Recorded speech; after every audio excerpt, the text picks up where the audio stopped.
আমি এখানে আসছি 7টা বাজে, হ্যাঁ আসছি মাছ ধরার উদ্দেশ্যে। তো তখন দেখি মানে পানির প্রেশার প্রচুর, ওইখানে একটা সিএমসি ছিল মাঝখানে। তো আমরা ফাঁসে জাল মারতেছি, তখন দেখতেছি মানে কি ধীরে ধীরে এটা ফাটল ধরতেছে। তো ফাটল যখন ধরতেছে আমরা উঠে গেছি, ওই পাশে মানুষ ছিল, ওইদিকে পুরোটা মানুষ ছিল। তখন বলতেছি যে সবাই উঠে আসো, হ্যাঁ। তো মানুষ ওইদিকে পুরো মানে বুঝে না, এই সাইডে যারা ছিল তারা বুঝছে, উঠে আসছে। তখন পানির প্রেশারের সাথে ভাঙতো না, যে যারা এখানে লোক ছিল, দায়িত্বে লোক ছিল, তাদেরকে বলছি যে পাশের যে মানে ইয়ে আছে না, ডালার দুইটা, ওই পাশের দুইটা, এই পাশের দুইটা, যদি কাছের গুলো যদি মানে ডালা অফ রাখতো, মাঝখানের গুলো চালু থাকতো, তাহলে কি মাঝখান থেকে পানি যেত। ফাঁসের ডালাগুলো যখন অফ থাকতো তাহলে ফাঁস দিয়ে পানি যেত না, ফাঁসের মাড়িগুলো যেত না, তাহলে এটা একটা ওয়াইড থাকতো। তখন এরা কাছের গুলো ছেড়ে দিছে, ওগুলো ছেড়ে দিছে, আমাদের মানে ছাত্রদের কথা কারো কথা শুনে নাই। তো তখন যারা সাইডের গুলো দিছে, তখন সাইডের মাটিগুলো যখন চলে গেছে, এটার একটা ওয়াইড আছে না, ওয়াইডটা কমে গেছে।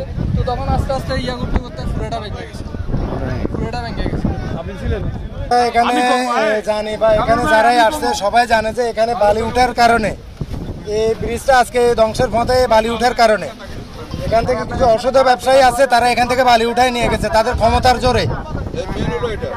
শুধু একমাত্র তাদের ক্ষমতার বলে এরা এখান থেকে বালি উঠায় নিয়ে গেছে। আজকে বালি উঠানোর কারণে ব্রিজটা ভেঙে গেছে।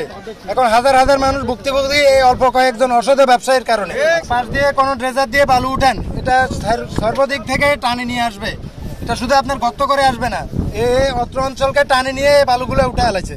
উঠানোর কারণে আজকে ব্রিজের নিচে যে বালুটা ছিল এটাও সরে গেছে। এই বালু সরার কারণে আজকে এই অবস্থা।